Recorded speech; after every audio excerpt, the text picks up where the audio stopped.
میں سے کوئی نفلی صدقہ کرنا چاہے، کوئی نیکی کا کام ہو، اس پر واجب نہ ہو، جیسے زکوٰۃ وغیرہ تو اپنے پر واجب ہوتی ہے نا، اس کے علاوہ کوئی نفلی صدقہ وہ کرنا چاہے، کوئی چھٹی چیز اللہ کی راہ میں دینا چاہے، کسی مشکل میں پھنسے کی مدد کرنا چاہے، کسی کے اوپر پیسہ لگانا چاہے، مسجد کی خدمت کرنا چاہے، مدرسہ کی خدمت کرنا چاہے، کوئی بھی کام کرنا چاہے، کوئی بھی نفلی صدقہ کرنا چاہے، اسے چاہیے کہ اپنے ماں باپ کی طرف سے کر دے، نیت یہ کرے میں اپنے امی ابا کی طرف سے کر رہا ہوں، اس کا ثواب میں اپنی امی ابا کو بھیجتا ہوں، ان کی طرف سے کر رہا ہوں۔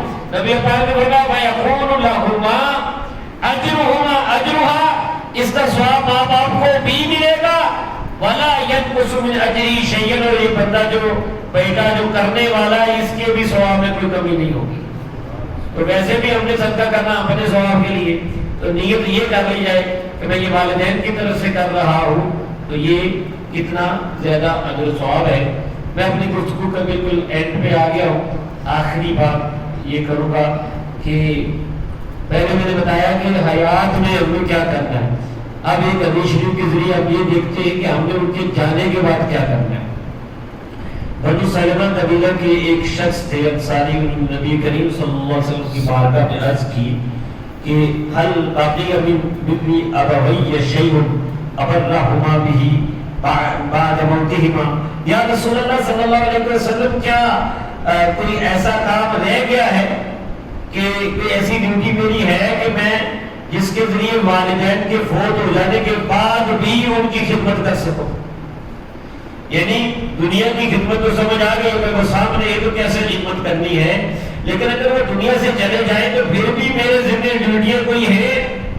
تو نبی پاک نے فرمایا نعم، جی ہاں، 5 کام نبی پاک صلی اللہ علیہ وسلم بتائے۔ پہلا فرمایا الصلاۃ علیہما، ان کے لیے خاص دعائے رحمت کرتے رہنا، یہی دعا پڑھیں جو میں نے پہلے سکھائی آپ کو، کیا جی؟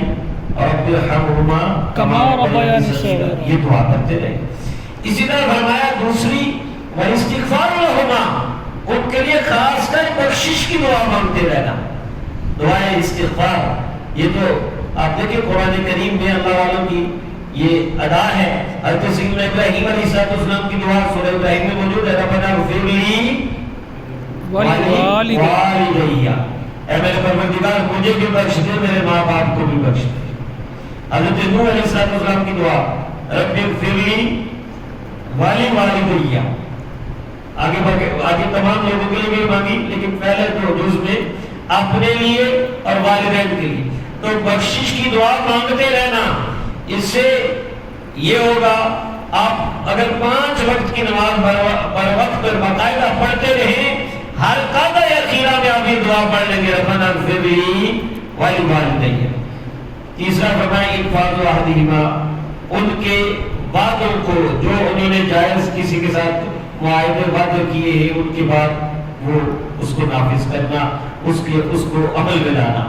پھر فرمایا کہ وصلۃ الرحم التي لا توصل الا بہما، وہ رشتے جو ماں باپ کی وجہ سے ہیں ان کے ساتھ تعلق جوڑنا۔